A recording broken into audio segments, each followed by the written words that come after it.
to what's triggering Trump's turnabout. Syrian gas attack. Who did it? Why would Assad drop sarin gas on unarmed civilians when he's already winning the war against ISIS? And what would he have gained from it? Just use common sense. He was gaining. They were in retreat. What would he gain from it? Nothing.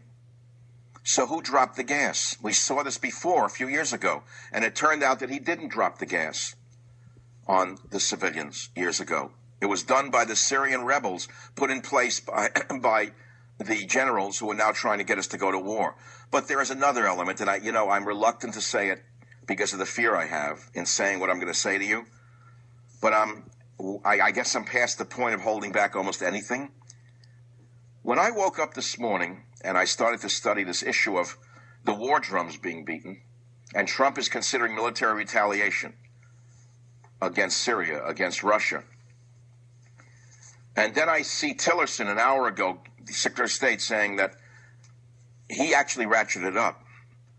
Then I saw this morning that the ex-chief rabbi of Israel said that what is being done to Syrian civilians is akin to the Holocaust, and that it would be a biblical crime not to intervene against Syria. I said, something's wrong with this picture. First of all, a rabbi is not supposed to egg war on. It's supposed to be men of peace. That's number one. Otherwise, they're false prophets. I don't care what they call themselves. I don't care how well they quote scriptures or the Talmud or the Torah means nothing to me. If they're warmongers, then they're not rabbis. They're not teachers. So I said, wait a minute. Let's put the pieces of this 1,000-piece puzzle together.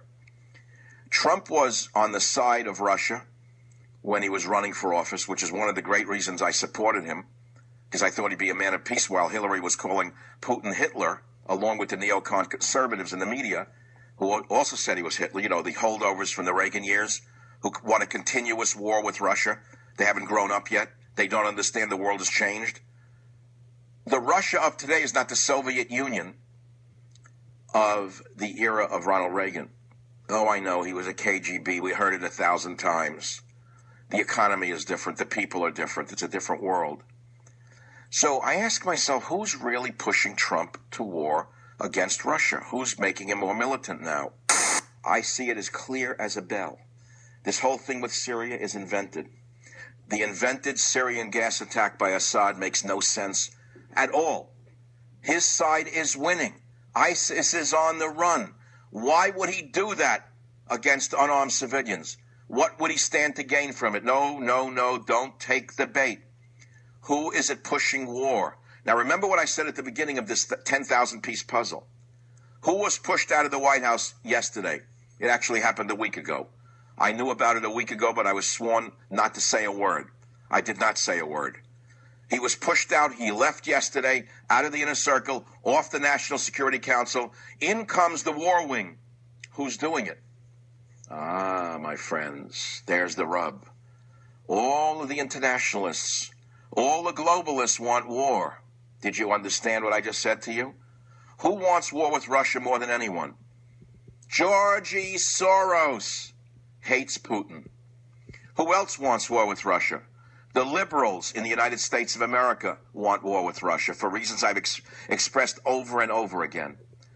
He is the cultural enemy of the radical degenerate left in the West. He is the only one standing in the way of the radical degenerate left from taking over the entire world. They want war. It seems to me now that the liberals and the neocons are prevailing, and they have both of Donald Trump's ears.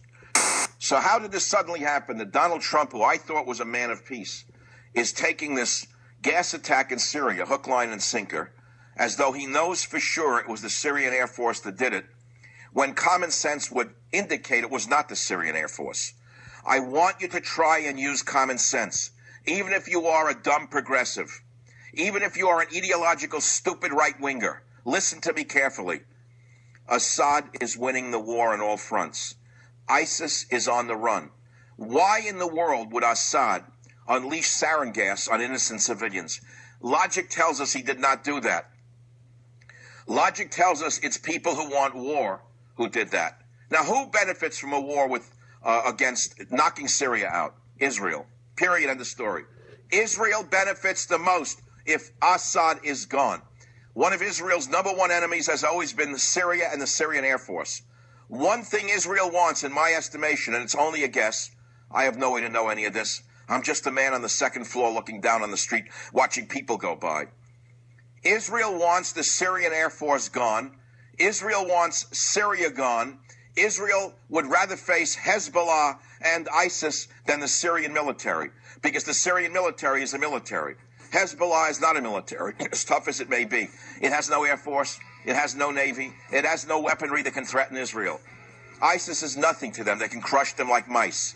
So think about it carefully. Think about it carefully before you buy this hook, line, and sinker. Who was stopping this warmongering? It looks like Bannon. The day Bannon was out, Trump turned 180. That's my opinion. I'm Michael Savage. Be here.